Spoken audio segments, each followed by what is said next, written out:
Ethiopia Link ተመልሰናል አድማጮቻችን ኢትዮፒካ ሊንክን ያዳመጣችሁ ትገኛላችሁ በዛም 90.7 ላይ እንገኛለን ዮኒ እንግዳችንን ይዘን መተናል አዎ አድማጮቻችን ቀደም ብለን እንዳስተዋወቅ ነው እንግዳችን መጋቢ ሐዲስ እሸቱ አለማየሁ ናቸው በቅድስት ሥላሴ መንፈሳዊ ኮሌጅ በሰዋስወ ብርሃን ቅዱስ ጳውሎስ መንፈሳዊ ነው የሁሉ ተዘባርቀ ጀመርክ ወስተት ነው እንግዲህ ይሄን የተሰጠኝና ይቅርታ በዚህ አጋጣሚ ስለዚህ ትክክለኛው እርሰው የሰዋስወ ብርሃን ቅዱስ ጳውሎስ ትንሽ መጋቢ አዲስ ወደማይኩ የሰዋስወ ብርሃን ቅዱስ ጳውሎስ መንፈሳዊ ኮሌጅ እሺ ቅዱስ ጳውሎስ መንፈሳዊ ኮሌጅ የሐዲስ ኪዳን መምህር ኖት አዎ ለጊዜው እሺ ለጊዜው በኋላ ይቀየራል አይ ምን የገባ በጣም የገባው ሲመጣ ቀየራለሁ አዎ ያቅሜን ነው እሺ በጣም ጥሩ መጀመሪያ በጣም እናመሰግናለን ከኛ ጋር ለመሆን ስለመጡ መጋቢ ሐዲስ እግዚአብሔር ይስጥልኝ መልካም በዓልም እንመኛለን ኮዲው ለእርሶም ለቤተሰቦቹ እግዚአብሔር ይስጥልኝ እሺ እንግዲህ በዋናነት ዛሬ እዚህ እኛ ጋር እንዲመጡ የጋበዝኖት ስለ ዋዜማ ላይ ነው ያለነው የበዓል ልዩ ዝግጅት ላይ ነው ያለነውና ስለ በዓሉ አከባበር ስለ መሳሰለው ነገር እንድናወራ ነው መልካም ከዛ በፊት ግን ደው በቀጥታ ወደ በዓሉ ከመግባታችን በፊት ያው ታርመንም ነው የጀመርነው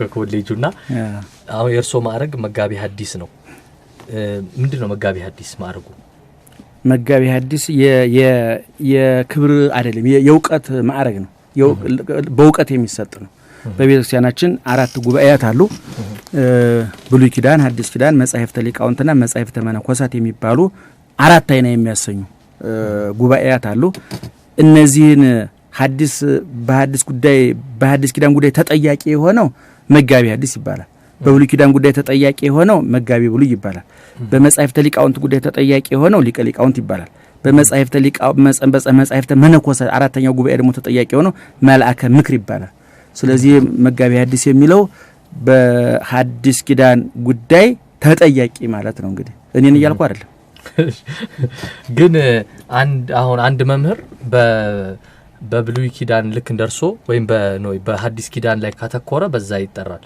ወደ ብሉይ ኪዳን ይገባል ወይስ እዛ ላይ ብቻ ነው የሚቀረው እኔ ለምሳሌ ብሉይ ኪዳን ተምሬያለሁ ሌሎችንም እንዳቅሜ ተምሬያለሁ ግን አሁን እየሰራሁበት ያለው እያስተማርኩበት ያለው የምጠየቅበት ይሄ ነው ብሉይ ኪዳን ተምሮ ሐዲስ ኪዳን ተምሮ መጻሕፍተ ሊቃውንት በነገራችን ላይ መጻሕፍቱ እንደየቅደም ተከተላቸው ትምህርታቸውም እንደዛው ለምሳሌ ብሉይ ኪዳን ንባብ ነው ሐዲስ ኪዳን ትርጓሜ ነው መጻሕፍተ ሊቃውንት መጻሕፍተ መነኮሳት የምንላቸው ደግሞ የሁለቱ ጭማቂዎች ናቸው ንጥር አድርጎ ማለት ነው አሁን ብሉይ ኪዳን ብዙ ነገር ነው ያለው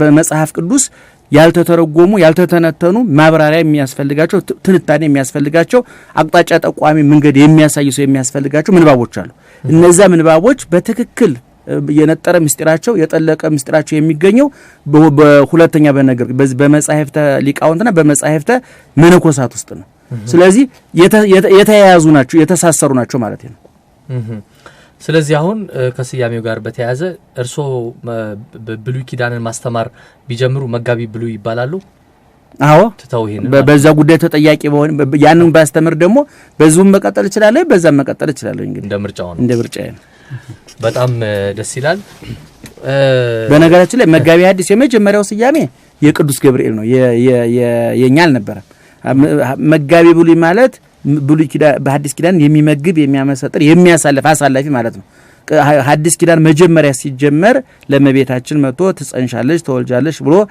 ማንም ሳያውቅ ጽንሰቱን አስቀድሞ ያበሰረ ቅዱስ ገብርኤል ነው በዛ ምክንያት ቅዱስ ገብርኤል መጋቢ ሐዲስ ይባላል በብሉይ ኪዳን ደግሞ ከሙሴ ጋራ እስራኤልን ከግብጽ ያወጣ መና ከደመና እንዲወርድ ባህሩ እንዲከፈል ፈርዖን እንዲሰጥ እስራኤል ምድረ ርስት እንዲገቡ ነፃ እንዲወጡ ያንን ሁሉ ያከናወነ በሙሴና በእግዚአብሔር መካከል ተላላኪ ሆኖ እስራኤልን ደግሞ በብሉይ ኪዳን የመራ ቅዱስ ሚካኤል ስለሆነ ቅዱስ ሚካኤል መጋቢ ብሉይ ይባላል ወደ ደረጃች ደግሞ ወደ ተስንመጣ ደግሞ ግብር እኩል ስም እኩል ግብር ስንኩል ይባላልና መቼም አንዳንድ ጊዜ የክብር ዶክተር አለ አይደል አዎ መርፌ የማይወጋ ሁሉ የክብር ዶክተር አለ ማለት ለምን ተባለ ምናምን ዝርዝር ጉዳይ ውስጥ አልገባም አላውቀውም እኔ ግን የኛና በዛ አንጻር ሲለካ የኛ ምንም ነው ለማለት ነው ከዚህ በኋላስ እርሶ ወደ ሌላ ከፍ ያለ ሌላ ደግሞ ትምህርት ይቀጥላል ወይስ በዚህ በመጋቢ ሐዲስነት ነው የሚቆዩት እንግዲህ አሁን ባለውበት ካሁን በፊት ብዙ የገባ ይመስሎኝ ነበር። አሁን እያደር እያነበብኩ በሄድኩ እየተረዳው በሄድኩ እያመሰጠኩ በሄድኩ ቁጥር ቤተክርስቲያኔን ግን የበለጠ ገና ብዙ ማወቅ እንዳለብኝ የተረዳሁት ነው። አሁን እኔ ያለሁበት ቤተክርስቲያን የ3000 ዓመት ታሪክ ያላት ቤተክርስቲያን ናት። የብሉይ ኪዳን ቤተክርስቲያናት የሐዲስ ኪዳን ቤተክርስቲያናት አብዛኞቹ ከአክሱም ጀምረህ ያሉት ጥንታውያን ቅርሶች ጥንታውያን ታሪኮች በአይነ ከሚታዩት ባሻገር መጽሐፍቱ የተደበቁ አሉ። እነዛን ቆፍሮ ማውጣት ይጠይቃል። ስለዚህ ከእውቀት ባሻገር በምርምር መታገዝ አለባቸው። መጽሐፍትን ማላመጥ ያስፈልጋል፣ ማግኘት ያስፈልጋል። ስለዚህ እኔ አሁን ነገሮች ወደፊት ሲስተካከሉልኝ መስመር ሲይዙልኝ እኔ ወደ ትምህርት ቤት መልሼ መሄድ ይመስለኛል አሁን ሳስበው። በፊት ግን ሁሉም ነገር የገባ ይመስሎኝ ነበር። እሺ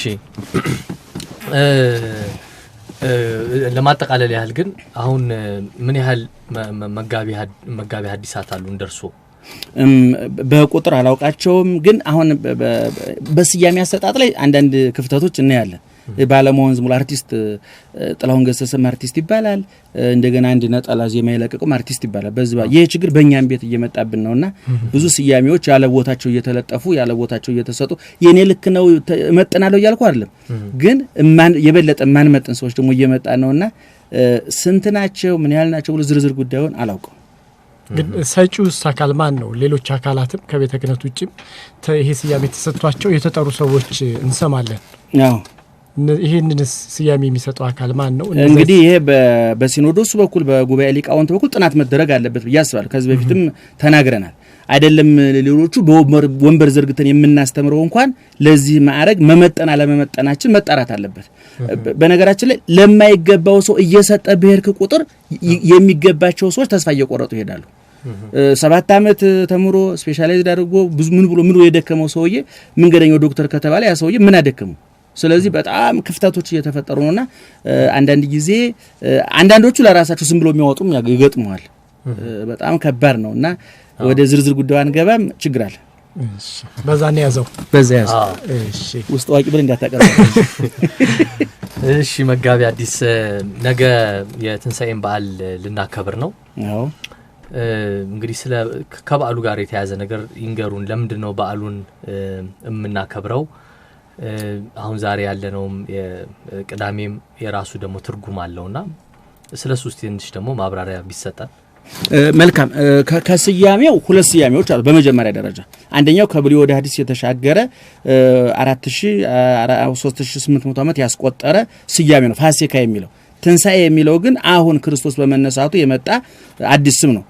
ከመጀመሪያው ስም ስንነሳ ፋሲካ ማለት መሻገር ማለፍ ማለት ነው። እንደው ማይዶት በግዝ ማይዶት ነው። እነዚህ ፓስኦቨር የሚሉት ፈረንጆቹ ማለት ነው። መሻገር ማለፍ ማለት ነው። በብሉይ ኪዳን መልአከ ሞት እስራኤልን የግብፃውያን በሚቀስፍበት ጊዜ የእስራኤልን ልጆች እያለፈ እንዴት በራቸውን የበግ ደም ቀብተው በዛ አምልጠዋል። ያ ፋሲካ በየዓመቱ ያከብሩት ነበር። በነገራችን ላይ የኦርቶዶክሳዊ ተዋሕዶ ቤተክርስቲያን ስትጠና ከብሉይ ኪዳን ነው የሚጀምረው። ብሉይ ኪዳን ውስጥ ነው ስሩ ያለው መሰረቱ ያለው መነሻው ያለው።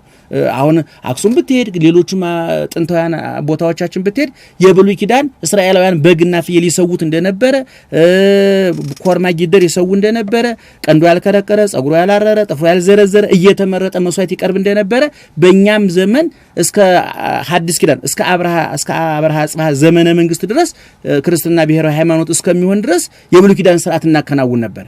ስለዚህ አብዛኞቹ በቤተክርስቲያን የምታያቸው ስርዓቶች ዛሬ ጫፋቸውን ይዘው እየተከተልክ ብትሄድ መሰረታቸውን ወይ ኦሪት ላይ ታገኘው ወይ ኢሳይያስ ላይ ወይ አንዱ ቦታ ታገኘዋለህ። ስለዚህ ፋሲካ የሚለው አዲስ ንባብ አይደለም፣ ለጆሮ የተለመደ ነው። በዛኛው ፋሲካ ላይ አዲሱ ፋሲካ ገባ። ያኛው ፋሲካ በግ ታርዶ ደም ፈሶ ቤተሰብ ተሰብስቦ ከግብጽ እንዴት እንደወጡ በበጉ ደም እንዴት እንደዳኑ የሚያከብሩት ነበር። አሁን ደግሞ በሐዲስ ኪዳን ፋሲካ ስሙን ከዛ ወሰነ፣ ተግባሩን ግን ለውጠነዋል። በብሉይ ኪዳን በጉ ታርዶ ደም ፈሶ ነበር ነጻነት የታወጀው። አሁን በሐዲስ ኪዳን ግን ሚሊዮን በጎች፣ ሚሊዮን ፍየሎች፣ ሚሊዮን ኮርማዎች፣ ጊደሮች ብዙ ደም ያላቸው እንስሳት ታርደው ደማቸው ፈሶ ስጋዊ ኃጢአትን ከማስወገድ ያለፈ ጊዜያዊ በደልን ከማስደምሰት ያለፈ የነፍስ ይቅርታ የህሊና ረፍት ማምጣት አልቻለም ነበር። አሁን መጽሐፍ ቅዱስ ሐዲስ ኪዳን እንደሚነግረን ያለምን ኃጢአት የሚያስወግድ የእግዚአብሔር በግ ታርዷል የሚለው ያኛው ፋሲካ የሚለው ይሄ ነው። አንደኛው ከብሉይ ኪዳን ወደ የተሻገረ ነው ማለት ነው። ለምሳሌ በክርስትና ወንድ ልጅ በ40 ቀኑ ሴት ልጅ በ80 ቀኑ እናስነሳለን። ሌሎች ምዕራባውያን ይሄን አያደርጉም። ለምንድነው የማያደርጉት? ይሄ በብሉይ ኪዳን አልነበራቸውም እነሱ። ብሉይ ኪዳን ሐዲስ ኪዳን ሲደርሳቸው ከብሉይ ኪዳን ጋር ተጠርዞ ነው የደረሳቸው። እኛ ግን አስቀድሞ ብሉይ ኪዳን ከንግስተ ሳባ መምጣት ጋራ መጥቶ እና አብርሃ ጽባህ ክርስትና ሲሰበክላቸው ከጣዖት አምልኮ አይደለም ወደ ክርስትና የገቡት፣ እግዚአብሔርን ከማምለክ ወደ ሐዲስ ኪዳን ነው የገቡት። ስለዚህ እነዚህ ስርዓቶች ሁሉ ሲጠኑ ብሉይ ኪዳን ውስጥ በትክክል ተረጋግቶ ማንበብና ማጤን ያስፈልጋል ማለት ብዙ ጊዜ ይሄን ነውና አንዱ ስሙ ፋሲካ ይባላል። የነገው በፋሲካ ላይ የተደረበ ፋሲካ፣ በጥንታዊ ፋሲካ ላይ አዲሱ ፋሲካ፣ ያኛው በምድራዊ በግ መስዋዕት ይከበር ነበር። ይሄ ደግሞ በአማናዊ በግ፣ በንጹህ በግ፣ በየዋሁ በግ በኢየሱስ ክርስቶስ መስዋዕት የተከበረ ፋሲካ። እንደውም ሐዋርያ ቅዱስ ጳውሎስ በቆሮንቶስ ላይ ሐዋርያ ማን ነው ፋሲካችን ክርስቶስ ታርዷልና ነው የሚለው። ትንሣኤ የሚለው ግን አዲስ ስም ነው። ክርስቶስ በመምጣቱ የተገኘ በመነሳቱ የተገኘ ሰው ነው። እንግዲህ ብዙን ጊዜ እንደምለው እኔ የሰውን የጠለቀ ክብር የሰውን ታላቅነት ነው የሚያሳየው። እኔ በዚህ እኛ ባለንበት ዘመን የሰው ዋጋ አሽቆልቁሎ ባዶውን ቀርቷል። ክርስቶስ ግን ይሄ ሁሉ ዋጋ የተከፈለው መጀመሪያም ሰውን በአምሳሉ ነው የፈጠረው እግዚአብሔር። የሚገርመው ወርቁን፣ ብሩን፣ አልማዙን፣ መላእክትን እንኳን እነ ቅዱስ ገብርኤል እንኳን በአምሳሉ አልፈጠረም እግዚአብሔር። እኔን እናንተን የሰውን ዘር ነው በአምሳሉ የፈጠረው። ኋላም ዲያብሎስ ሰይጣን ከመላእክት ወገን ተሳስቶ ከክብሩ ሲዋረድና ከገነት ከስልጣኑ ሲባረር መልአክን ለማዳን መልአክ አልሆነም እግዚአብሔር፣ ሰውን ለማዳን ሰው ነው እና ነው ኢየሱስ ክርስቶስ ሰው ሆነ። ሐዋርያ ቅዱስ ጳውሎስ ከኃጢአት በስተቀር ነው የሚለው። ከኃጢአት በስተቀር አንተ ዮናስ ባለፈበት መንገድ እንደሚርብ ርቦት፣ እንደሚጠማ ጠምቶት፣ እንደሚበርድ በርዶት፣ እንደምትፈራ ፈርቶ፣ እንደምትሰግደው፣ እንደምትጸልየው፣ እንደምትጾመው ፍጡራን የሚሆኑትን ሁሉ ሆኖ እግዚአብሔር በዚህ ውስጥ አልፏል። የመጨረሻው እንግዲህ ሞት ነው። በአዳም የተፈረደው ሞት ነበር። ያንን ሞቱን በሞት ለመደምሰስ ተቀበረ፣ ተነሳ። ይሄ ትንሣኤ ነገ የምናከብረው ትንሣኤ ወይም ደግሞ የዛሬ 2000 ዓመት የተከበረውና በየዓመቱ አዲስ አድርገን የምናከብረው ትንሣኤ የሰው ልጆች የት ነበሩ፣ የት ነው ያሉት፣ ወዴት ይሄዳሉ ለሚሉ ጥያቄዎች ፈላስፎችን፣ የሳይንስ ሰዎችን፣ የፍልስፍና ሰዎችን ሲያባክኑ እንዲሁ ሲያንከራቱ ለነበሩ ጥያቄዎች የማያዳግም መልስ ተሰጥቷል ብለን እናምናለን እኛ። ምክንያቱም በክርስቶስ መነሳት እኛ እንነሳለን፣ ክርስቶስ እንዳደረገ እኛ እናደርጋለን። የዓለም ያልፋል፣ የት እንገባለን? ሳይንስ ወይም ደግሞ ፍልስፍና ለዚህ መልስ አላገኘም። ብዙ መላምቶች ተሰጥቷል። ለነዛ መላምቶች ግን የማረጋገጫ የማያዳግም መልስ በእኔ የሚያምን ቢሞትም ሕያው ነው፣ እኔ ትንሣኤና ሕይወት ነኝ ብሎ ባለቤቱ ተናግሮ ረዘም ጥሩ ነው። ሌላው ከዚህ ከፋሲካ ጋር ብዙ ጊዜ ገናን በታህሳስ 29 አልፎ ደግሞ ጳጉሜ 6 በምትሆንበት ቀን በ28 እናከብራለን። ፋሲካ ግን እንደዚህ አይነት ቋሚ ቀን የለውም፣ ይቀያየራል ቀኑ እሁድ ከመሆኑ በስተቀር አንዴ ሚያዝያ 28፣ ሚያዝያ 7፣ አሁን ደግሞ ሚያዝያ 8 ይሆናል። አዎ ልክ ነው። ለምንድን ነው እንደዚህ ነገር የሌለው? መልካም፣ በጣም ጥሩ ጥያቄ ነው እያመጣችሁ ያላችሁ። እዚህ ርስት አመሰግናለሁ መጀመሪያ ለጥያቄው። በመጀመሪያ ደረጃ ክርስቶስ የተነሳው መጋቢት 29 ነው። የተሰቀለው መጋቢት 27 ነው። የተጠመቀው ጥር 21 ነው። የጾመው ጾሙን የጨረሰው መጋቢት 20 ነው። የካቲት 20 ማለት ነው። ያረገው ግንቦት 18 ነው። እነዚህ ጥንተ ስቅለት፣ ጥንተ ትንሣኤ ይባላሉ። እንደዚህ እየተከበረ እስከ 180 ዓመተ ምህረት ድረስ ዲሜጥሮስ የሚባል የግብጽ ሊቀ ጳጳስ እስከ መነሳቱ ድረስ የጥንት ሰዎች ልክ እሱ ጥር 11 ተጠመቀ፣ ወዳው ሳይውል ሳያድር ወደ ቆሮንቶስ ምድረ በዳ ሄዶ ጾመ። ከጥር 11 እስከ የካቲት 20 ድረስ 40 ቀን ይሆናል። ልክ የጥምቀት ቀን ይጀምሩና ጥር የካቲት 20 ይጨርሱ ነበር ጾማቸውን ሰዎቹ የጥንቶቹ ማለት ነው። እንደዚህ ትንሣኤም እሁድን አይጠብቅም። በማንኛውም ቀን መጋቢት 29 ቀን ሮብም ሊሆን ይችላል፣ ማክሰኞም ሊሆን ይችላል፣ መጋቢት 27ም በማንኛውም ቀን ሊውል ይችላል ነበር። ይሄ ሊቀ ጳጳስ ግን አንድ ጸሎት ጸለየ ይላል። ስለሱ የተጻፈው ባሕረ ሐሳብ የተጻፈው መጽሐፍ ማለት ነው። የተነሳው እሁድ ነው፣ የተሰቀልከው አርብ ነው፣ ያረከው ሐሙስ ነው፣ መንፈስ ቅዱስ ለሐዋርያት የተላከላቸው እሁድ ነው። እነዚህ ቀኖች ከእሁድ ስቅለት ከእሁድ ትንሣኤ ስቅለት ከአርብ ትንሣኤ ከእሁድ በዓለ ጰራቅሊጦስ ከእሁድ እድገት ከሐሙስ ባይወጡ እመኛለሁ ብሎ ሱባኤ ያዘ። በኋላ መልአኩ ተገለጠለትና አሁን ባሕረ ሐሳብ የምንለውን የዘመን አቆጣጠር ገለጠለት ይላል። ከዛን ጊዜ ጀምሮ አሁን አጽዋማቱ የሚመላለሱት በ35 ቀን ውስጥ ነው። ለምሳሌ አብይ ጾም የካቲት ወደ ታች ወረደ ስንል የካቲት 1 ቀን ነው የሚገባው። ወደ ላይ ወጣ ስንል ደግሞ መጋቢት 5 ቀን ነው። በየካቲት 1 እና በመጋቢት 5 መካከል ስንት ቀን አለ? 35 ቀን አለ። በዚህ ውስጥ ነው የሚመላለሰው አብይ ጾም ማለት ነው። እንግዲህ የካቲት 1 ሊገባ ይችላል 2 3 4 5 እስከ መጋቢት ከመጋቢት 5 ወደ መጋቢት 6 አይወጣም ወደ ላይ። ከየካቲት 1 ደግሞ ወደ ጥር 30 አይወርድም። አሁን ትንሳኤም ከሚያዚያ 30 በላይ ውሎ አያውቅም። ወደ ታች ግን እስከ መጋቢት 25 ድረስ ይመጣል። ምክንያቱም 35 ቀን ያስፈልጋል። በመካከል መንሸራሸሪያው ቀመሩ 35 ቀን ነው።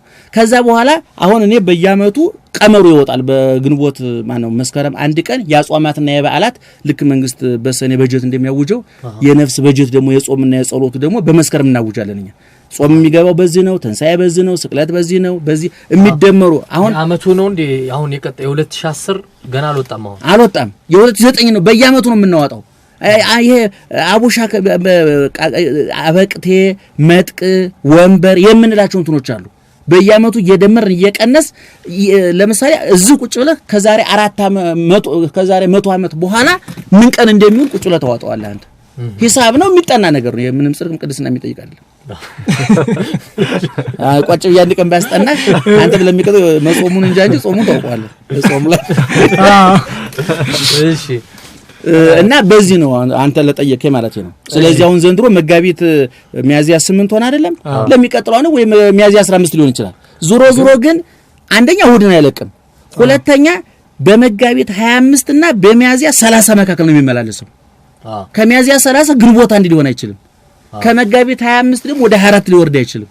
እሺ ግን ቀኑ የሚቀያየር ከሆነ ለምን ጥምቀት ጥር 11 ብቻ ለምን ሆነ? ለምን እሱ አልተቀያየረ? እነዚህኞቹ ናቸው። እነዚህ የስቅለቱ የሞቱ እነዚህኞቹ ብቻ ናቸው ጻድቆ የጠየቀው።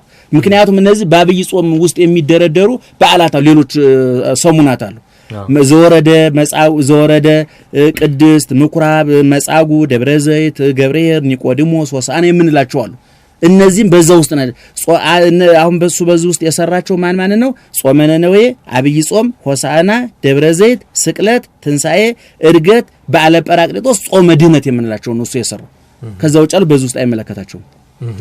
አንድ ጉዳይ ደግሞ መጋቢ ሐዲስ ጥምቀቱን ልደቱን እናከብራለን፣ ጥምቀቱን እናከብራለን፣ ስቅለቱንም ትንሳኤውንም እንደዛው። ግንቦት ላይ ደግሞ ማረጉ አለ። ለምን እሱ አይከበርም? ይከበራል ማለቴ ልክ እንደሌሎቹ በዓላት ተዘግቶ ስራ ለምንድን ነው አይከበርም? እንግዲህ ብሔራዊ በዓል ለማድረግ እንዳልኩ ብዙ ብሔራዊ በዓል ይጨመር ይያልኩ አይደለም። ይከበራል፣ በቤተክርስቲያን ይከበራል። እሱ ቀኑ አይቀየርም፣ ሁሌ አንድ አይነት ነው። ምን ጊዜም ግንቦት ውስጥ ሰኔ ነው የሚሆነው። ሐሙስ ግንቦት በየአመቱ ሐሙስ ውስጥ ነው የሚሆነው። ምክንያቱም አሁን እርገት ማለት እኮ ነገ መጋቢት ነው ሚያዚያ 8 ነው አይደለም? አዎ። ከሚያዚያ 27 ቀን ዛሬ ስንት ነው? ዛሬ 7 ነው አይደል? ከ30 ላይ 7 ስተነሳ ስንት ይቀራል? 23 ይቀራል። 23 ላይ ስንት ሲጨምር ነው 40 የሚሆነው? 17 ግንቦት 17 ቀን እርገት ነው ማለት ነው። ግንቦት 17 ቀን ደግሞ ሐሙስ ነው በግድ የሚውለው። እንደዛ ነው የሚሆነው። አዎ። እንደገና ደግሞ 17 27 23 ከዚህ ወስደናል። 50 ለመሙላት 50 ለመሙላት ደግሞ 27 ቀን ያስፈልገናል አይደል? መጋቢት ግንቦት 27 ቀን ደግሞ 10 ቀን በኋላ በዓለ ጰራቅሊጦስ ይሆናል ማለት ነው። 50ኛው ቀን እርገቱ በምን ይከበራል? ሁሌ በቤተ ክርስቲያናችን ለራሱ የተዘጋጀ ቀለም አለ። እንግዲህ እኛ ትልቁ በዓል የሚባለው እኛ የእርዱ የበጉ የፍየሉ የዶሮ ጉዳይ የሆድ ጉዳይ ነው። እሱ ብዙም ይሄን ያልተቆጣ አይሰጠውም። በቤተ ክርስቲያን ግን የተዘጋጀ ቀለም አለ። ቅዱስ ያሬድ ታላቁ ቅዱስ ያሬድ ብዙ ጊዜ እንደውም ባለፈው እናንተ ስታስነው ሰማሁኝ። እኔ በጣም ደስ አለኝ። እንደው በጣም ብዙ ሚዲያዎች ሊዘምሩለት የሚገባ ብዙ በነገራችን ላይ እኔ ክርስቲያን መሆን አይጠይቅም ቅዱስ ያሬድ ለማመስገን ኢትዮጵያዊ መሆንና አልፎም አፍሪካዊ መሆን በጣም ሲያልፍ ደግሞ ጥሩ ሰው መሆን ምን ከዛ ውጭ የሚጠይቀው ነገር በጣም ትልቅ ሊቅ እሱ ቤተክርስቲያን ለግንቦት ለእርገት ማለት ነው።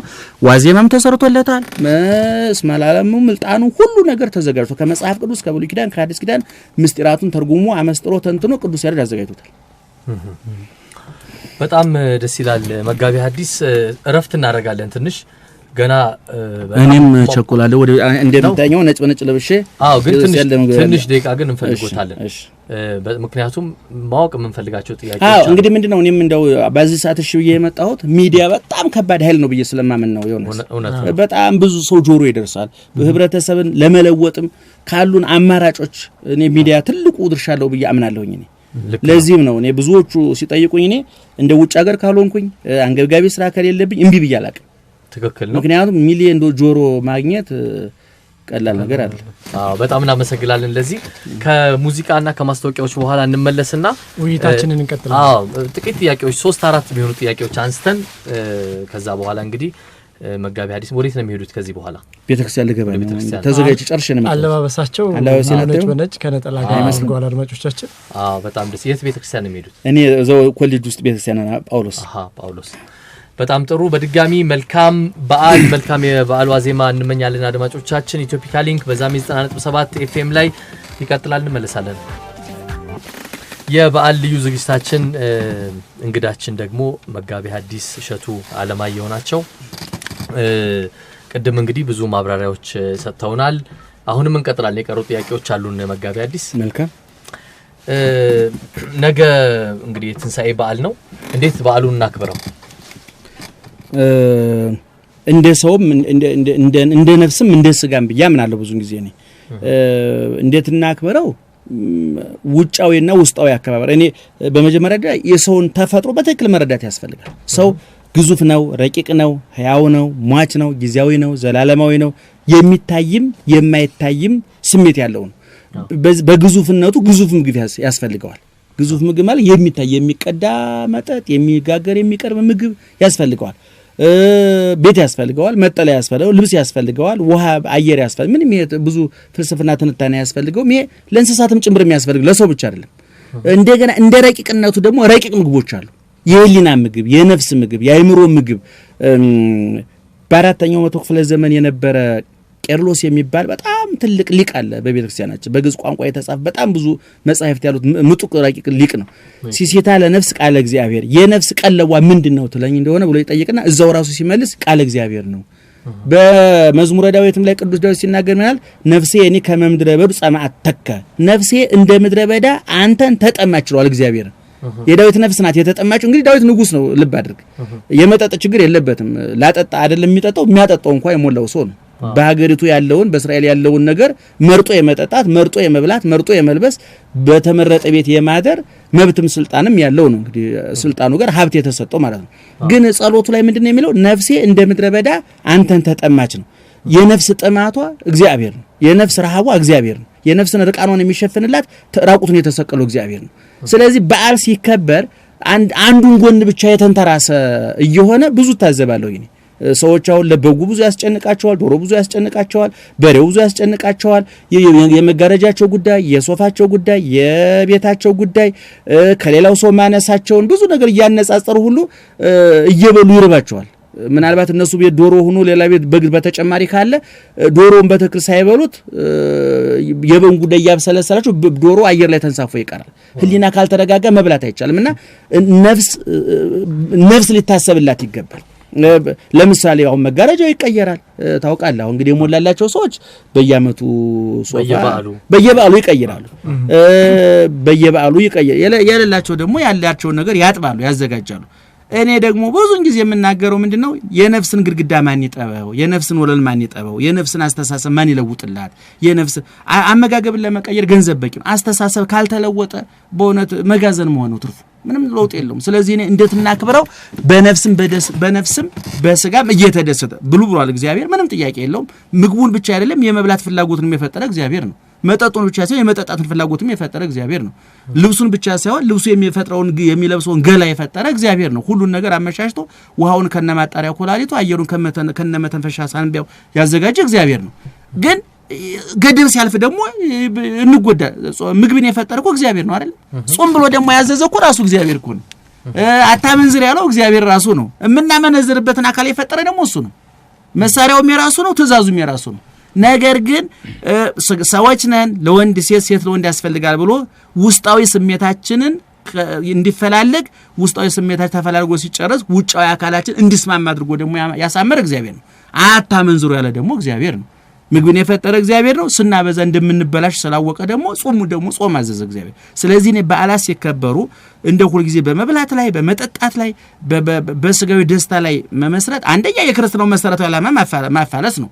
እንደው ክርስትናው እንኳን የሰብናን ማፋለስ እኮ ነው። አሁን ዛሬ በምዕራቡ ዓለም ትልቁ እንደው ባለፈው ሌላ ሚዲያ ላይ ተናግሬዋለሁ። አሁን የአሜሪካ ትልቁ ከነ አሸባሪ ከነ እስልቅ አሜሪካን የሚያስፈራት ወደ ውፍረት ነው ተብሏል። ሰምተዋል መቼም አንተ ትልቁ አሸባሪ ወደፊት አሜሪካ ውፍረት ነው የተባለው። ስለዚህ ጾሙ እየተባለ ነው። ጾም ደግሞ ሰውነታችን የውስጥ ጽዳት የሚያደርግበት ነው። ስቡ ይቃጠላል፣ ጽዳት ያደርጋል ሰውነታችን። እንደ ጧትም ተነስተ ምግብ ላይ ማታም ተነስተ ምግብ ሰውን ወፍጮ እንኳን ማረፍ አለበት። አንዳንድ ጊዜ እኮ አይደል ከሳምንት እስከ ከፈጫ ወፍጮ እድሜ የለውም። ላፕቶፕ በየቀኑ ከጎረጎርኩ ማረፊያ ጊዜ ያስፈልገዋል። መኪናም ሁሉ ጊዜ ልትነዳው አይገባም። ሞተሩ መተንፈስ አለበት። ሰውም ደግሞ የጥርሳችን ወፍጮ ሁሉ ጊዜ ማመንጀክ የለበትም። ለረፍት ከሆነ ታዲያ ምን ጾመው ራሳችን ለማድከም ነው ይባል የለም። ተጓዳኝ ጥቅሙ ነው እየነገርኩ ያለሁት። ተጨማሪ ይሄ እንደው እንደ ቦነስ ነው። መደበኛ ጥቅሙ ራሳችን ለማድከምና እኛ የፈቃድ ረሀብተኞች ነን። የግድ ረሀብተኞች ደግሞ አሉ። እኛ ምን ጾመው ከእንጀራ ከመሶቡ አለ፣ ወጥ ከድስቱ አለ፣ ሁሉ ነገር ሞልቶልን ይቅርብን ብለን በፈቃዳችን የምንራበው። በግድ የሚራቡ አሉ ደግሞ እንደገና ወጥም እንጀራም አጣው የሚበላም አጣው የሚለበስም አጣው መጠለያም አጣው እንደው የሚባዝኑ ሰዎች አሉ። እነዛ እንድታስባቸው ነው ጾም የተፈጠረው። እንግዲህ ጾምን ራሱ ባለቤቱ ነው። 40 ቀን 40 ሌሊት ጾም ይላል መጽሐፍ ቅዱስ። ይሄ ሰይጣን ያለ ጾም ያለ ጸሎት አይወጣም ብሎ ህጉን ያወጣ ከናፈጻጸሙ ያሳየ ራሱ ባለቤቱ ነው። ስለዚህ እንደዛ አድርገን ብናከብረው ነፍስም ስጋ የሚታረቃሉ፣ ውስጥና ውጫችን የሚገናኛ ብዬ አምናለሁ። አንዳንድ ጊዜ ውጫችንና ውስጣችን እንኳን አይገናኙም። ታውቃለህ አይደል? እኛ አለባበሱ አስተሳሰቡ የማይገልጥለት ሰው አለ። የ10 ሺህ ብር ሱፍ ለብሶ እንደው የሆነ ሱፉን አልበስ ልቡ የመግባት እድል ቢኖርህ እኮ ሱፉ ልቡን አይገልጥ። በጭንቀት ተወጥሮ ሱፍ ለብሷል ሰውዬው። አረ ልክ አይደለም ይሄ ሱፍ እንደው አለ ቦታው ነው የተለበስኩት ብሎ ቢያመለክት እኮ እሱ በጣም ከባድ ነው። ስለዚህ ጾም ውስጥና ውጭን ማገናኛ ድልድይ ነው።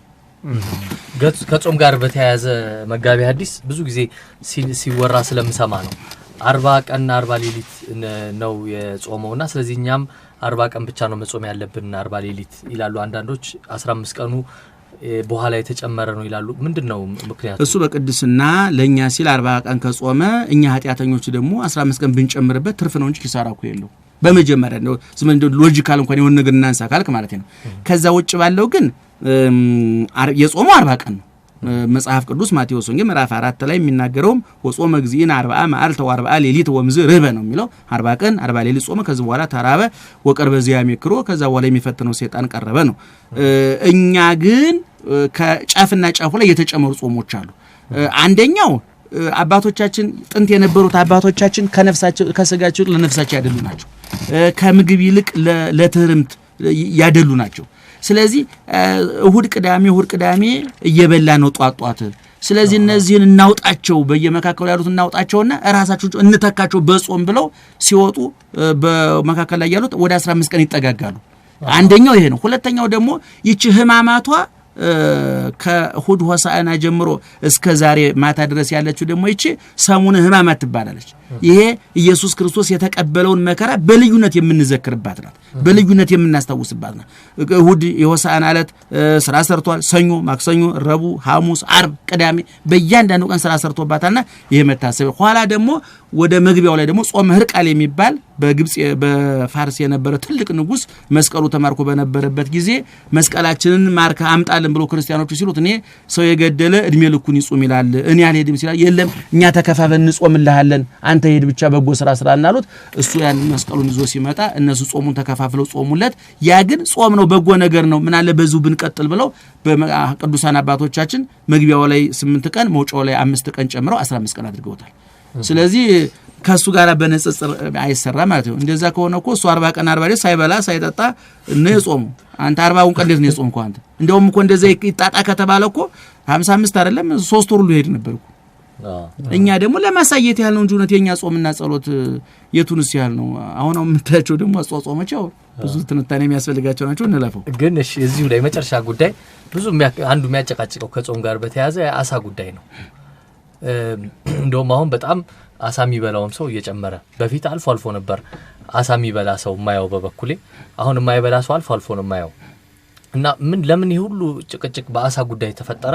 ምንድነው እናንተስ ይሄን እንዴት መደምደም አልቻላችሁም? ይሄን ደምድመናል፣ ተናግረናል። አሳ አይበላም ብለናል።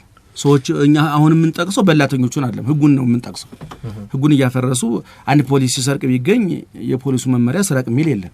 ተጠያቂው ፖሊሱ ራሱ እንጂ ህጉ አይደለም። እኛ ቋሚ ህግ አለ በፍትሐ ነገሥታችን ይትብሎ አሳ ዘንበለ ጾም ዘንበለ አሳ ሳይቀር አትብሉ ነው የሚለው መጽሐፋችንና አሳ ዙሮ ይወል እኔ አሁን አሳ አይበላ የሚለው አይደለም መግባባት የነበር የጾም መሰረታዊ ጭብጡ ምንድነው መሰረታዊ ግንዛቤው ምንድነው የሚለው ነው። አሳ በጣም ገንቢን የሚባል ነገር ነው አይደል? በጣም ገንቢ የሆነው ነገር ለጾም መርጦ ከበላየ ሰውዬ ምን እያደረገ ነው ያለው? ስለዚህ አይበላም ባጭሩ። በጣም ጥሩ። ሌላ ወደ ቤተ ክርስቲያናችን የሚነሳ ጥያቄ አለ። ወደሱ እንግባ። መጋቢ አዲስ ብዙ ጊዜ ቀደም ባለው ጊዜ አባቶቻችን አንድ ችግር ሲፈጠር አንድ ጉዳይ ሲከሰት ምህላን ጸሎትን ያደርጋሉ ለዛ ችግር መፍትሄ አድርገው። አሁን ግን ለእንደዛ አይነት ችግሮች ፖለቲካዊ መፍትሄ እየተባለ ነው። እነዛ ነገሮች ምን ሆነው ነው የጠፉት? ከእነዛ ነገር ይልቅ የፖለቲካዊ መፍትሄ ላይ ተተኮረው ስለምንድን ነው ይላሉ? እንግዲህ ይሄን በሁለት መንገድ ነው ማየት ያለብን። ፖለቲካዊ ጉዳዩ ለፖለቲከኞቹን ተወላቸዋለን። ሃይማኖታዊ ጉዳዩ ግን ከጥንት ጊዜ ጀምሮ ሲመጣ ለምሳሌ በነነዌ የምትባለው አሁን በአብይ ጾም ከመግባቱ 14 ቀን በፊት የምንጾማት የ3 ቀን ጾም አለች። ነነዌ የምትባለው ሀገር ዛሬ በመካከለኛው ምስራቅ ያለች ሀገር በዛን ዘመን በጣም የመጠቀ የረቀቀ የስልጣኔ የነበረባት ያደገች ከተማ የሰለጠነች ከተማ ብዙ ህዝብ የነበረባት ስልጣኔያቸው ወደ አላስፈላጊ ኃጢአት የመራቸው ሰዎች ነበሩ። እና ይህች ሀገር ዮናስ ሂድና አስተምር ነነዌ ላጠፋት ነው እንደ ሰዶም እንደ ገሞራ ሂድ አስተምር አለው። እንግዲህ ዮናስ እኔ አልሄድም አንተ መሐሪ ነህ እኔ ካስተማርኩ ይቅር ትላቸዋለህ ብዙን ምክንያት ያቀረበ እንቶ በኋላ ዮናስ ሄደ አስተማረ። እስከ 3 ቀን ድረስ ይች ከተማ ትገለበጣለች አስተማረ። ወዳው ንጉሠ ነገሥቱ የሀገሪቱ መሪ አዋጅ ነው ያወደው። በጠቅላላ ሙሽራ ከጫጉላው ይውጣ ከመጋረጃዋ ትውጣ ሌላው ቀርቶ ጥጃና ላም እንኳን እንዳይገነ ጥጆች ቆጡት እንዳይጠቡ ብለው ወዳው አለቀሱ። የማህበር ምህላ ተደረገ፣ የማህበር ጸሎት ተደረገ። ተቃጥቶ የነበረው መቅሰፍት በ3 ቀን ጾምና ጸሎት ተመልሷል። እኔ ይሄ ምህላ አንደኛ የስነ ልቦና አሁን ሳይሆን የስነ ልቦና ምርካታ አለው። የሚገርም ነገር የስነ ልቦና እኔ በገጠር አቃለሁኝ በልጅነቴ ዝናብ ጠፍቶ እግዚኦ ተብሎ በሀገር ታውጆ በቀበሌ እንደሚባለው በአሁኑ ጊዜ ታውጆ እግዚኦ ተብሎ ማታ እግዚኦ ተብሎ ጧት ዝናብ ሲጠላቃለው በመጽሐፍ አይደለም መጠቅስልህ እኔ በህይወቴ በልጅነት ያየሁት ማለት ነው። አሁን በዚህ በሰሜን በትል በትግራይ በትል በጎንደር በጎጃም በዛ በከን ዝናብ ሲጠፋ እግዚኦ ነው የሚባለው ወዳው ዝናብ ይጥላል። ስለዚህ እኔ ፖለቲካዊ መፍትሄውን ለፖለቲከኞቹ መተው እነሱ በየት እንደሚወጣ በየት እንደሚገባ ችግሩን ከነ መፍትሄው እነሱ ያውቁታል። እኔ በሃይማኖት ጉዳይ ግን እግዚኦ ቢባል ምህላ አንደኛ ምህላ ፍቅርን ይሰብካል፣ ጥላቻን ያስወግዳል፣ በመካከል ያለውን ልዩነት ያስወግዳል። ስለዚህ እኔ አሁንም ቢሆን የቆዩ ጥሩ ትውፊቶቻችን እኔ ዛሬም በሌላ ሚዲያ እያወራሁት ነበር በጣም ከጥንት ወደዚህ ያሻገርናቸው ሳይንስና ዘመናዊ ስልጣኔ ሊተካቸው የማይገቡ ሊቋረጡ የማይገቡ ነገር ግን በገዛጃ እያፈረስናቸው እየተውናቸው የሄዱ ገንቢ ነገሮች አሉ። እነዚህን ነገሮች እንዲቀጥሉ ማድረግ አለብን ብዬ አምናለሁና እኔም ጥያቄ ነው እስከዚህ ድረስ ነው የገባኝ። እርሶ በዓሉ እንዴት ነው የሚያከብሩት መጋቢ አዲስ ነገር? እኔ እንግዲህ እንደ ክርስቲያንነቴ ዛሬ ቤተክርስቲያን ሌሊት እሄዳለሁኝ፣ አስቀድሳለሁኝ፣ እመጣለሁኝ። ባለቤት አለችኝ፣ 2 ልጆች አሉኝ፣ ቤተሰቦች አሉኝ። ቤተሰቦች ጋራ ሌሊት እንፈስካለን።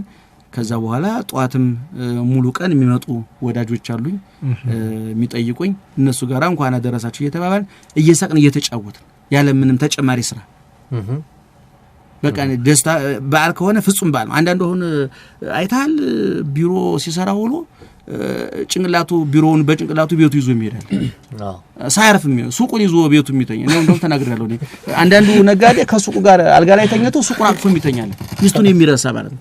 እኔ ታዲያ ምን ብዙ ጊዜ ሱቃቸውን ዘግታችሁ ግኑ ሱቅ መዝጋት ማለት በሩን ዘግተው ጭንቅላት በሩን ካልዘጋ አልጋ ላይ ጭንቅላት ሱቁ ይመጣን ሚስትን ትረሳለህ። በጣም ከባድ ነው። ስለዚህ ሰው ስራው መዝጋት አለበት። በዓል ማለት ደግሞ ስራን ዘግቶ ነው። ምክንያቱም ጭንቅላት ተጨማሪ ስራ አለ። ሁሉ ጊዜ ኪስ የሚገባ ነገር ብቻ ወደ አይምሮ የሚገባ እረፍት ያስፈልጋል። የመኪና ሞተር እኮ ቅድም እንዳልኩ አሁን የእረፍት ጊዜ አሁን የስኳር ፋብሪካዎቻችን አይታል በየአመቱ ይዘጋሉ እኮ ለእድሳት ብዙ ፋብሪካዎች ለእድሳት ይዘጋሉ።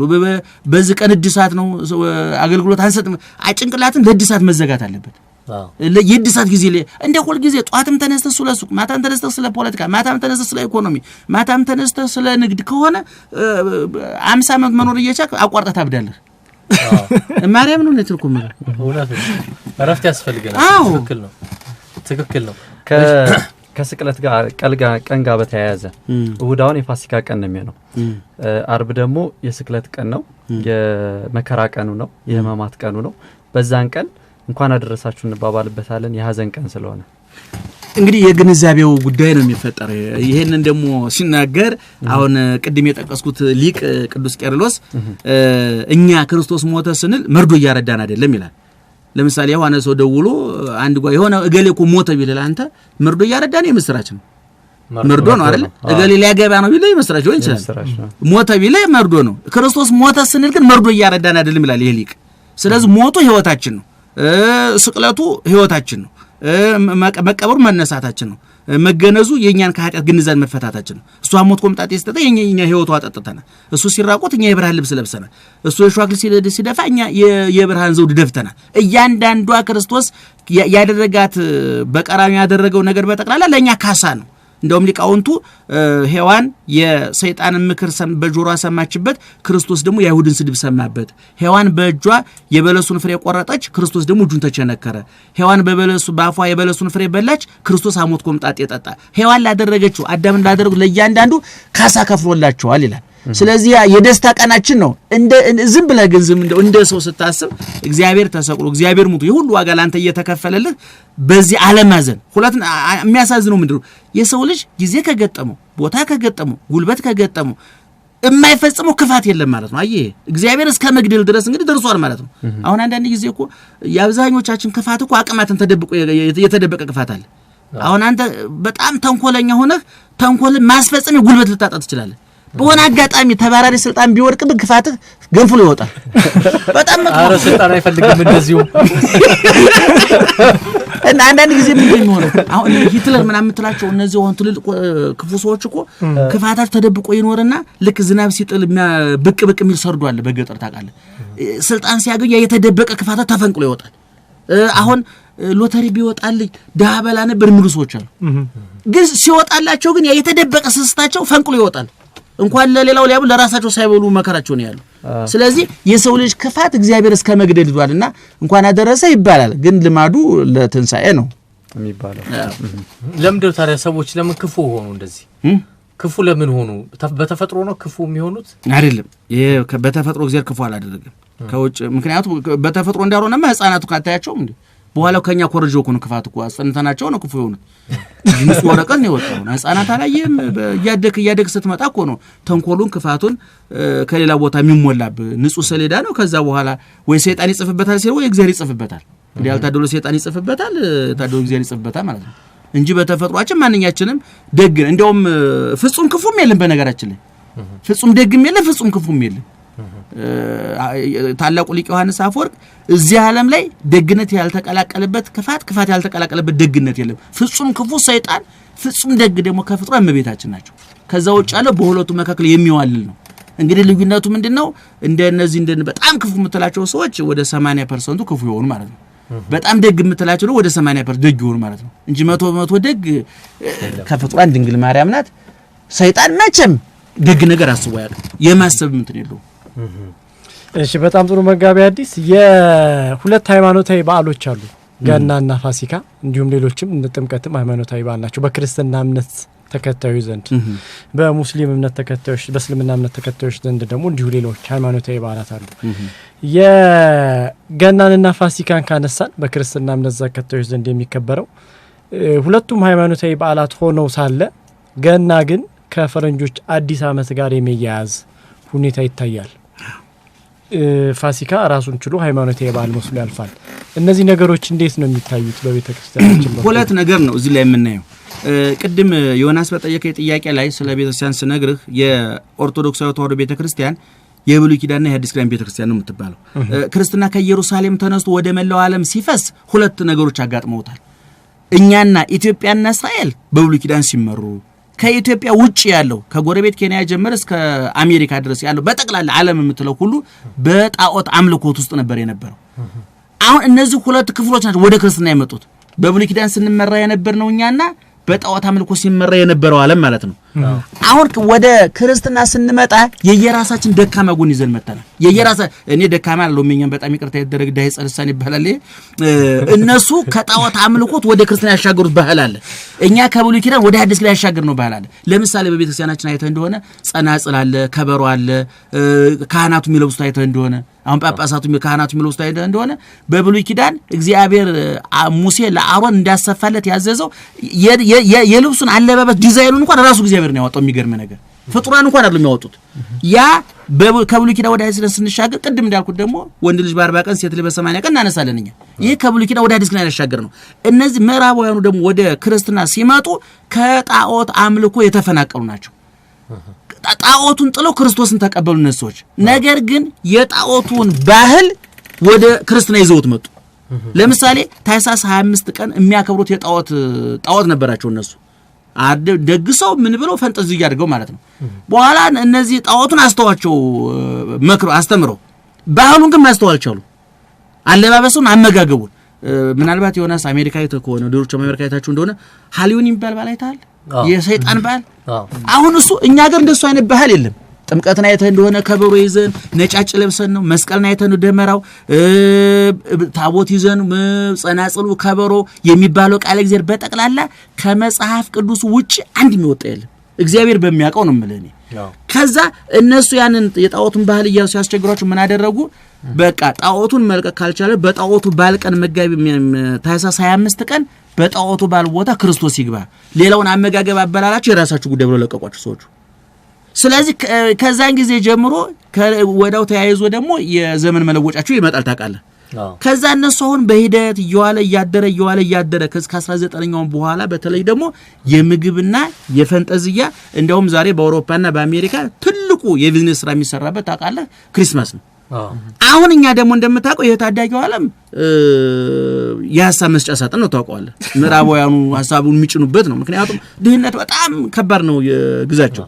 የድህነት አደገኛው ገጽታ ምግብ ማጣት አይደለም፣ ልብስ ማጣት አይደለም፣ መብራት ውሃ ማጣት፣ መንገድ ማጣት አይደለም። ያበሉ ሰዎች ሐሳባቸውን ጭምር ይጭኑባል። ምግብን ለሆድ እንደሰጠ ሁሉ ሐሳባቸውን በጭንቅላት ይጭኑባል። ስለዚህ ሁሉ ጊዜ እነሱ ሐሳብ አቀንቀኝ እንዳውም አንተ ርቦ ምሳ የጋበዘ ሀብታም እኮ እስከ ማታ የሱ ሐሳብ አቀንቀኝ እኮ ነው። አንተ ማታ አራት ከደገመ በቃ አደረበ በቃ። እውነቴን እኮ ነው። አሁን ምዕራቡ ዓለም ይሄ ድሃውን ዓለም ያደረገው እንደዛ ነው። እስኪ ኬንያ ሄዳል አይተዋል እኮ ኬንያ መንደሮቻቸው። አሁን እግዚአብሔር ይመስገን እኛ ጋር እኮ መንደሮቻችን ተመልከቱ እኮ ኮልፌ፣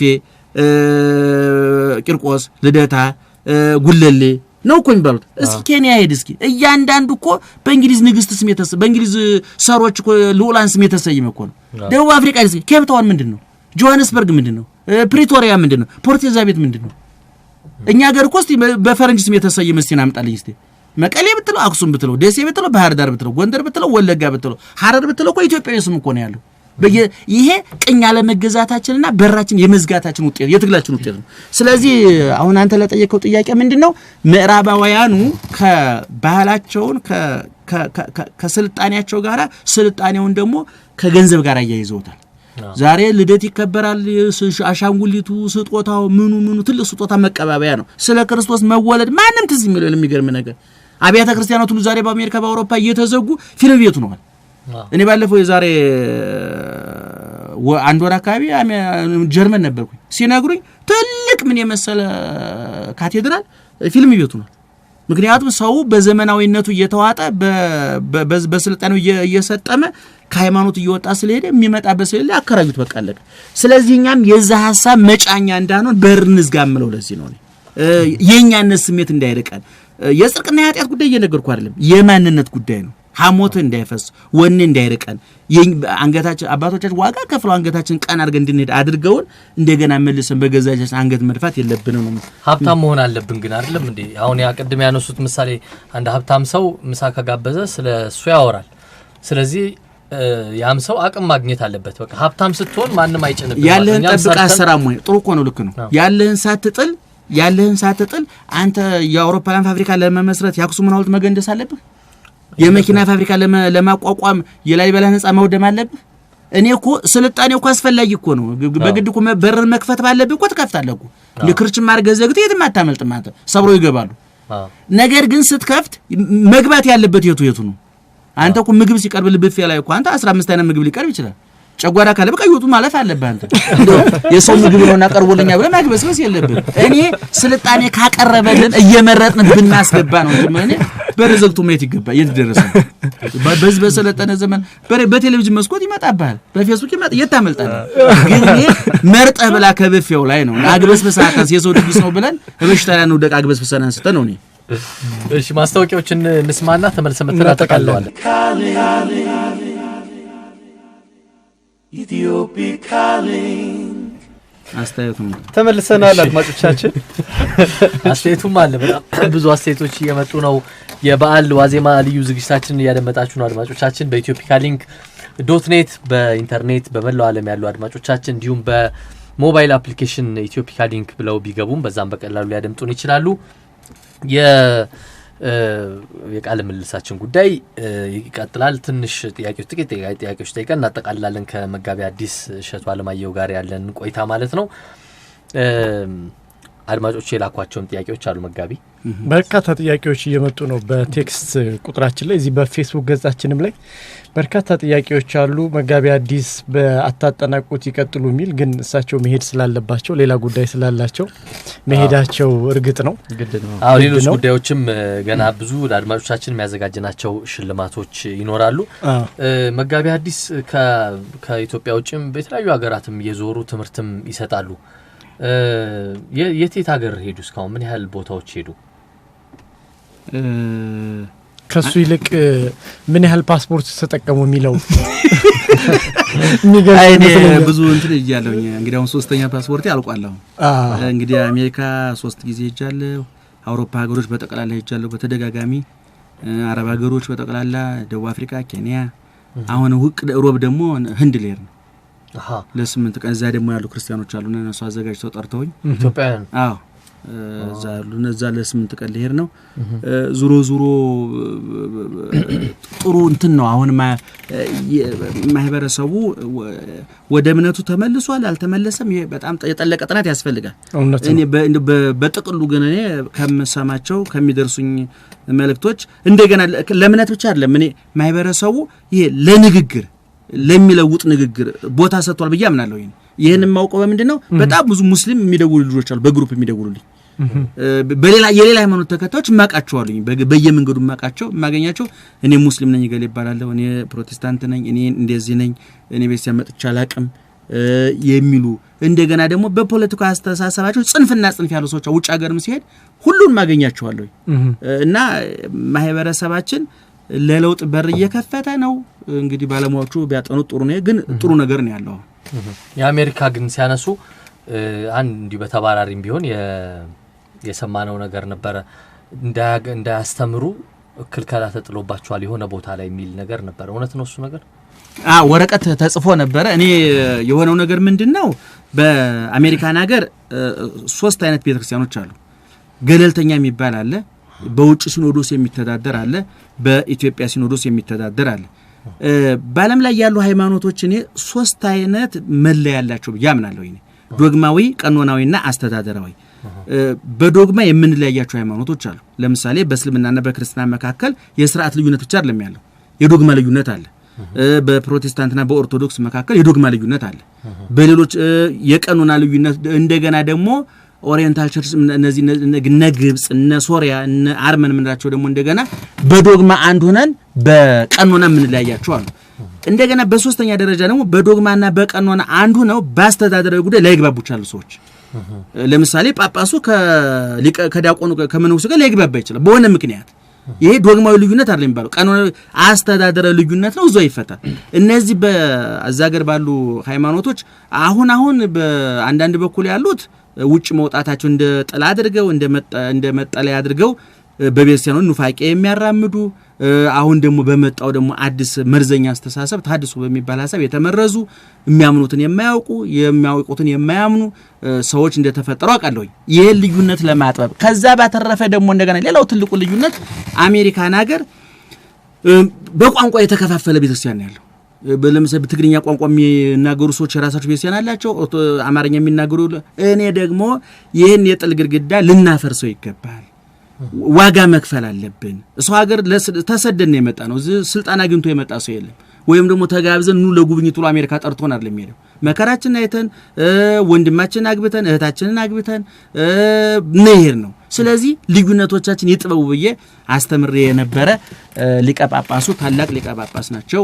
ሽማግሌ አባት ናቸው። ሊቀ ጳጳስ ሽቅ መናገር በቤተ ክርስቲያናችን ስርዓት ድፍረት ነው፣ ነውር ነው። የጻፉት እሳቸው ናቸው። እኔ አስተያየትም መልስም አልሰጠሁም፣ እሳቸውን አልነቀፍኩም። አባት ናቸው። በጵጵስና ብቻ ያገለገሉበት እድሜ የሚገርም ነገር የኔን እድሜ ያከላል። በምንኩስና በድቁና በቅስና በጣም በብዙ ጊዜ ያገለገሉ ናቸውና እሳቸው ናቸው። ያለ መግባባት ጉዳይ ነበረ። ለዛውም ደግሞ እዛው ኒውዮርክ አካባቢ እሳቸው በሚያስተዳድሩበት አካባቢ በዚህ ጉዳይ የካል ተስተካከል ብለው ነበረ። አሁን ነገሮች ተስተካክለዋል። እኔ እሳቸውን አልተናገርኩም። እሳቸውም እንግዲህ ሁላችን በመሰለን መንገድ በጎ እናደርጋለን ብዬ ነው። እኔ ግን ልዩነቶቹን ለማጥበብ እንጂ በኦርቶዶክሳዊ ተዋህዶ ሃይማኖቴ ትናንትና ምን ነኝ፣ ዛሬ ምን ነኝ፣ በእርግጠኝነት ነገ ምን ነኝ። ስለዚህ ገዳው ተነሳ ማለት ነው። አዎ የለም አሁን ለምሳሌ በነሐሴ በሐምሌ ልሄድ ነው።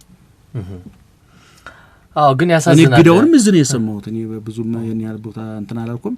ብዙ ፌስቡክ ላይ ብዙ ተወርቶ ነበር ሲባል ሰማሁኝ። ይሄን ያህል ብዙ ለዛ ጊዜ ፌስቡክ እንደምታውቀው የብዙ ሰው ሐሳብ መስጫ ስለሆነ ከንባብ እየተራቆተ ሰው ከወረቀት ንባብ እየተራቆተ ፌስቡክ ላይ እየተጣበቀ ስለሆነ ብዙ ለዛ ቦታ አልሰጥም። እርሶ ፌስቡክ ላይ አሉ አለ ግን ብዙ እንትን አለ። ምን ካፍቼ ነበር በሆነ ጊዜ ግን አሁን ግን አጠናክረን ልንቀጥል ነው ከሚቀጥለው አመት በኋላ ትምህርትን በዛም ለማስተማር ብዙ ነገር የማያቸው አዝማሚያዎች ጥሩ ስለሆኑ የሰው አመለካከት አስተሳሰብ ሌሎች ላይ የሚለቀቁት ነገሮች በመቶ ሺዎች ያዩዋቸዋል ሰዎች። ብዙ ኮሜንቶች አሉና እንዴ በዛ አይነት በትክክል ብናስተምርበት ይጠቅማል ብዬ ስላሰብኩኝ አሁን እያዘጋጀው ነው። በጣም ደስ ይላል መጋቢ ሐዲስ። ሌላ ግን ብዙ ጊዜ በመገናኛ ብዙሃንም ሲናገሩ እንሰማዎታለን።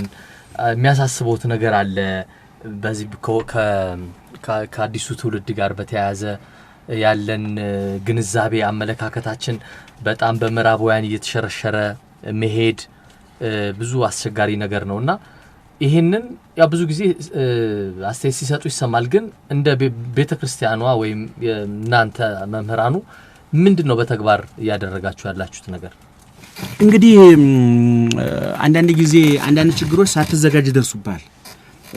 ሳትዘጋጅ ዝናብ ይጥልና ጎርፍ ይወስዳ እንትን ቤት ሊወስዶ ይችላል። አስቀድሞ ጎርፉ እንደሚጥል ከታወቀ ጥንቃቄ ታደርጋለህ። እኔ አሁን ያለው ትውልድ ቤተክርስቲያኑ ሳትዘጋጅ እንደ ጎርፍ የመጣበት ይመስለኛል። የምዕራቡ አስተሳሰብ የምዕራቡ አመለካከት ሳንዘጋጅ አጥለቅልቆናል ብዬ አስባለሁ። ለምን አልተዘጋጀች? እንግዲህ እሱን በእኔ ደረጃ የሚመለስ አይደለም። እኔ አንድ ታራዊ ክርስቲያን አገልጋይ ነኝ። በፓትርያርኩ በሲኖዶስ በዛ እንግዲህ በተቻለ መጠን ለነገሩ ዘመኑን የሚዋጅ ትምህርት በየጊዜው ተዘጋጅቷል። ነገር ግን አሁን የመጣው ምዕራብ ዘመን ለምሳሌ ድንገት ሳይታሰብ የአፄ ኃይለ ሥላሴ መንግስት ሲወርድ እግዚአብሔር የለም የሚል ተጀመረ። ምን ሳታሰው እንግዲህ 3000 ዓመት ሙሉ በክርስቲያን የኖረ ህዝብ በድንገት ጎርፍ ይኖራል ስላላዘጋጀ ነው። አብዛኛው ሰው እውነቱን ለመናገር ስርዓቱን ደግፎ መከራውን ሲያይ ነበር። ምንም ጥያቄ የለው። ይሄ እንግዲህ የሚያሳየው እምነቱ ጠልቆ እንዲገባ ጥረት አላደረገ ነበር ማለት ነው። ይሄ የኛ ችግር ብቻ አይደለም። አሁን የምዕራቡ ዓለም ችግር ከተወሰኑ ዓመታት በፊት እኮ በምዕራቡ ዓለም ሃይማኖት ዋነኛ ነበር። እንግዲህ ከዘመን ኢንዱስትሪ በኋላ ነው ሃይማኖት ቦታውን ለሳይንስ እየለቀቀ መጣ።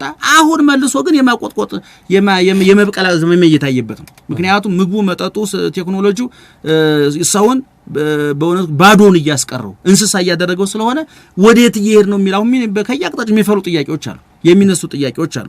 ስለዚህ አሁን እኔ አዲሱ ትውልድ ከውጪ ቅድም እንደነገርኩ ምንድነው መውሰድ ያለበት ምንድነው አለ መውሰድ ያለበት በሚለው ጉዳይ ላይ፣ ሌላው ደግሞ በሀገራችን በአንድነታችን ጉዳይ ላይ በፍቅራችን ጉዳይ ላይ ስር ነቀል ስራ ሰርተናል ወይ መሬት ጠብ የሚል ስራ ሰርተናል ወይ ይሄን ማምጣት የሚችሉት የእምነት ተቋማት ትምህርት ቤቶች ሚዲያዎች የኪነ ጥበብ ሰዎችና በአምስተኛ ደረጃ ደግሞ ፖለቲከኞች ደግሞ ሊያመጡት ይችላሉ ይሄን ስለዚህ እኔ በዚህ ጉዳይ እምነት ገሌ ይሄ ነው ገሌያ ነው ሳይባል በህዝባችን አስተሳሰብ ላይ ለውጥ ማምጣት አለብን በተደጋጋሚ ተናግሬያለሁ እንግዲህ ለውጡ እንደምታየው ነው መጥቷል አልመጣም እንግዲህ አንተ መልሽል ጠይቅ እሺ ከወጣቱ ጋር በተያያዘ ለምሳሌ አሁን ዛሬ ኢትዮጵያ ቡና ከቅዱስ ጊዮርጊስ በነበረው ጨዋታ ላይ አርሴን ቬንገር አውት ሚል ተጽፎ ገብቶ ነበር ባነር እየተመለከተ ባነር በትልቁ ባነር ይሄንና ከእግር ኳሱ ጋር ወጣቱን ከእግር ኳሱ ጋር እንዴት ያዩታል የውጭ እግር ኳስን ከተሞቻቸውን በአንድ ቦታ ላይ ሲናገሩም ስለሰማው ነው እሱን እንዲያብራሩልን እንግዲህ እኔ ጊዜና ቦታ መመደብ ይመስለኛል እኔ ኳስ መጥፎ ነው ብዬ አላምንም ፊልም መጥፎ ነው ብዬ አላምንም ምግብ በራሱ እኮ ገደብ አልፈ ከበላው እኮ ምግብ እኮ በሽታ እኮ ሊሆን ይችላል እኮ ለምሳሌ ኪኒን መድኃኒት ነው አይደል ሁለት ዋጥ ያለህና አንተ 15 ከዋጥ እኮ ትሞታለህ እኔ በእያንዳንዱ አጠቃቀማችን ወስኗል ብዬ አስባለሁ እኔ አሁን ስቴዲየም መግባቱ ኳስ ማየቱ አይደለም ግን መሰረት እንዳትለቅቅ ጥንቃቄ ማድረግ አለብን ለምሳሌ አንተ ቬንገራው አዲስ አበባ ስቴዲየም እሳቸው እንኳን የአዲስ አበባ ስቴዲየም እዛው ኤሚሬትስ ስቴዲየም ምን እየተከናወነ ነው የሚሰሙ በጊዜ እኮ ላይ ኖራቸው ይችላል እኮ እኛንን የምናውቃቸው እነሱ እኮ ያውቁን የሚገርም ነገር አሁን የአዲስ አበባ ስቴዲየም ምን እየተሰራበት የታካቢ እንዳለ አቶ ቬንገር ሚስተር ቬንገር የሚያውቁት ነገር የለም እኔ እሳቸው መደገፉ የኳሱ ማስተሳሰሩ ዓለምአቀፋዊ ትኩሳት መሆኑ ምንም ጥያቄ የለውም እኔ ግን እንደ ኢትዮጵያዊነታችንስ ሌሎች አንገብጋቢ ጉዳዮቻችን ምን እናድርጋቸው አሁን የሚገርም ነገር እኮ እንግሊዝ እኔ አርሰናል ስቴዲየም እዛው እኔ አንዴ ተህታለችበት ስራ ቦታ ነበር የነበረው እዛ ሄጄ በዘወትር ቀን ሲል ጭር ያለ ነበር የሚገርም ነገር እዛው ወደ ቢዝነስ ለውጠውት ጃኬቱ ይሸጣል ኮፍያው ይሸጣል ምኑ ቢዝነስ አድርገውታል ነው የሥራ መስክ አድርገውታል እኮ እነሱ እኔ እንደገና ደግሞ የሚገርም ነገር እነሱ በኳሱ የተሰመረ ኳሱን ይሰራል በፋብሪካ የተሰመረ ፋብሪካውን እያንዳንዱ እኮ ስራውን እኮ ይሰራል እኔ ሌሎች አንገብጋቢ ጉዳዮች አሉ የሉብንም ወይ ልንነጋገርባቸው የሚገቡ ልንወያይባቸው የሚገቡ የህዝባችን አስተሳሰብ መቼ ነው የምንለውጠው እኔ አይተናል እኮ አሁን እኔ ደጋግሜ ተናግሬዋለሁ እኮ ብዙ አፍሪካ ሀገሮች እንደውም በነገራችን ላይ በቀደም ጃፓን እንደሰነጠነች የሚል የአቶ ከበደ ሚካኤል መጽሐፍ ቅርብ ጊዜ እያስነበብኩ ነበር እዛ ላይ ምን ይላል ዓለም ላይ ያሉት ሀገሮች ሁለት አይነት ሀብት አላቸው አሉ አፍሪካውያን ሀገሮች ጥሬ ሀብት በከርሰ ምድርና በገጸ ምድር አላቸው ብዙዎቹ የአውሮፓ ሀገሮች የሩቅ ምስራቅ ሀገሮች ደግሞ የጭንቅላት ሀብት አላቸው ብለው እነ ጃፓን ይጠቅሳሉ ጃፓን ከተቆራረጡ ደሴቶች የተሰራች ሀገር ናት እንደምታውቀው ይሄ ነው የሚባል ማዕድን ይሄ ነው የሚባል ጥሬ ዕቃ ያላትም ግን ያለምን ቴክኖሎጂ እንግዲህ በግንባር ቀደምትነት የምትመራው እሷ ናት አሁን እነዚህኞቹ ሀገሮች ጥሬ ሀብቱ በከርሰ ምድርና በገጸ ምድር ያለው ነዳጁ ወርቁ አልማዙ እስራ ላይ አልዋለም ለምን ጭንቅላታችን አልተጠቀሙበትም እኛ ጭንቅላታችን ለኳስ የተመደቡሱ ስለ ኳሱ ቢያወሩ እንደው ሁሉም ነገር ሙልጭ ብሎ ሚዲያዎች እዛ ላይ ባያተኩሩና ደግሞ ሌሎች ችግሮቻችን ብንነጋገርባቸው ደግሞ ጥሬቃችን አውጥተን ብንጠቀም እኔ ጥሩ ነው ብዬ አስባለሁ የሚገርም ነገር በቀደም አንተም ነበርክ እዛ ተናግሬዋለሁ እኔ ጎበዞች ናቸው እነሱ እኔ እኮ በጣም እነ ባርሴሎና እኮ ከተማ እኮ ናቸው የስፔን ከተሞች እነ ማድሪድ እኮ የስፔን እነ ሪያል ማድሪድ እኮ የስፔን ዋና ከተማ ነች አይደል እነ ሊቨርፑል እነ ቼልሲ እነ ማንቸስተር እኮ ከተሞች እኮ ናቸው አሁን አንተ ሽምድድ አድርገ ቦኖ ኳሊፊ ቀራኒው ከክፍለ ከተማ የት ነው ብትባል ማታቅ ሰውዬ ስለ ሊቨርፑል በቃል ይዛል እኔ ያን በቃል የማያዙ አይደል ግን እጎንዱ ላይ ትንሽ ቦታ ኮድ ለኳሊፊ ቀራኒው ለቂርቆስ ክፍለ ከተማ ብንተውለት ሊቨርፑል አጠገብ ጫፉ ላይ ቆንጠራ አድርገን ለቬንገር እንዳልነው ደግሞ የብሔራዊ ቡድን አሰልጣኞች ማን እንደሆነ ብናውቀው ምን አለ ነው የኔ አባባል ነው እውነት ነው በጣም እናመሰግናለን መጋቢ አዲስ ያ ብዙ ነገር ነው ያነሱልን ነገ እንግዲህ የትንሳኤ በዓል ይከበራል ከዛ በኋላ ግን ከነገው በዓል በኋላ ቀናቱ ትርጉም አላቸው እስከ ዳግማዊ ትንሳኤ ድረስ እንዴት ነው ምንድነው ያለው ነገር ቀናቱ እንግዲህ እንዳልከው ቀድም መጀመሪያ እንደነገርኩ እነዚህ በዓላት ምሳሌያቸው መነሻቸው ብሉይ ኪዳን ነው እስራኤላውያን ፋሲካን ሲያከብሩ በመጀመሪያ መክፈቻውን በደንብ ያከብሩና በተከታታይ ደግሞ 7 ቀን ያከብራሉ በሰባተኛው ቀን መዝጊያውን ያደርጋሉ ልክኛ እነሱ ፋሲካ እንደሚያከብሩ ነገ ትንሳኤ እናከብራለን 7 ቀን እንደሚያከብሩ ደግሞ ከነገ ጀምሮ ደግሞ ሰኞ ማዕዶት ነው የሚባለው፣ ማክሰኞ ቶማስ፣ ሮብ አልዓዛር፣ ሐሙስ አዳማሙስ፣ አርብ ቤተክርስቲያን፣ ቅዳሜ ቅዱሳት አንስት ይባልና ሳምንት እሁድ ደግሞ ዳግማይ ትንሣኤ ይባላል። ከዛናቸው አሁን እነዚህ ማለት ቶማስ አልዓዛር ምን እነዚህ አሁን ምንድነው ለማስተማር እንዲመች ነው። በአንድ ርዕስ ሲመዘዝና ለምሳሌ ቶማስ ማለት የክርስቶስ ትንሣኤ ተጠራጠረው ማለት ነው። በዚህ በቶማስ ተነስተህ ትምህርት የምትሰጥበት ማለት ነው። አልዓዛር ደግሞ ክርስቶስ ከሙታን ያስነሳው ነው። ተነስቶ ያሳየ ትንሣኤን ያስተማረበት ነው። ስለ ትንሣኤ ሙታን ስለ ሙታን መነሳት በአልዓዛር የምታስተምርበት ነው። ሐሙስ የአዳም ሐሙስ ነው። ይህ ሁሉ ነገር የመጣው በአዳም ምክንያቱ ስለ አዳም የምንማርበት ነው። አርብ ቅዱስ ቤተክርስቲያናት በክርስቶስ ደም ፈሳሽነት ቤተክርስቲያን የተመሰረተችበት ነው። እሁድ ቅዱሳት አንስት ናቸው። ትንሣኤው ላይ ሲመላለሱ ያደሩ ሴቶች ናቸው። እሁድ ዳግም ትንሣኤ ማለት ደግሞ ዳግም ትንሣኤ የተባለበት እንደምታውቀው ክርስቶስ 3 ረቂቅ ነገሮች አድርጓል። ከድንግል ማርያም ሲወለድ በእህቱም ድንግልና ተጸንሶ በእህቱም ድንግልና ተወልዷል። ከመቃብር ሲነሳም በተዘጋ በእህቱም መቃብር ድንጋዩ ተከርኖበት መቃብር ይከፈትልኝ መግነዙ ይፈታልኝ ሳይል ተነስቷል። በኋላ ነው መልአኩ መጥቶ ዋን ኮርኮራ ላይ ድንጋዩን አንከባለለው የሚለው። እንደገና ደግሞ ሶስተኛ ደግሞ ደቀ መዛሙርቱ በር ዘግተው በነበሩበት ቦታ ደግሞ ልክ በእህቱም ድንግልና እንደተጸነሰ መቃብር ሳይከፈት እንደተነሳ በር ሳይከፈትለት ገብቷል በሐዋርያት መካከል። ስለዚህ እነዚህ ሶስቱን ህቱማን ነገሮች በማነጻጸር ዳግም ትንሣኤ ተብሏል። በሁለተኛ ደረጃ ደግሞ በቤተክርስቲያናችን ቋንቋ ደግሞ ፈጸምን ይባላል። በዓላቱ በቃ ከእሑድ እስከ እሑድ እንዳንድ ነው የሚከበረው። ቀለሙም ራሱ አሁን የነገ እሑድ የምንለው ቅዱስ ያሬድ ያዘጋጀው ቀለምና ለሳምንት እሑድ የምንለው መዝሙሩ ይትፌሳ ነው። መዝሙሩ ወንጌሉ የሚነበው ዮሐንስ ወንጌል ነው። ምስባኩ ወተንሥአ ነው። እነዚህ ምስባኩም ንባቡም አጠቃላይ የነገው ለሳምንት እሑድ ይደገማል። እንግዲህ ደግሞ ለዝርዝሩ በጣም ለመናገር ደግሞ እዛው ውስጥ መጥቶ ማየት ያስፈልጋል። በጣም ጥሩ መጋቢ ሐዲስ በእኔ በኩል እንደው አንድ የመጨረሻ ጥያቄ ለማንሳት በቤተክርስቲያናችን ብዙ ጊዜ ሽምግልና ላይ እርቅ ላይ አትሳተፍም አትታይም የሚሉ ወገኖች አሉ።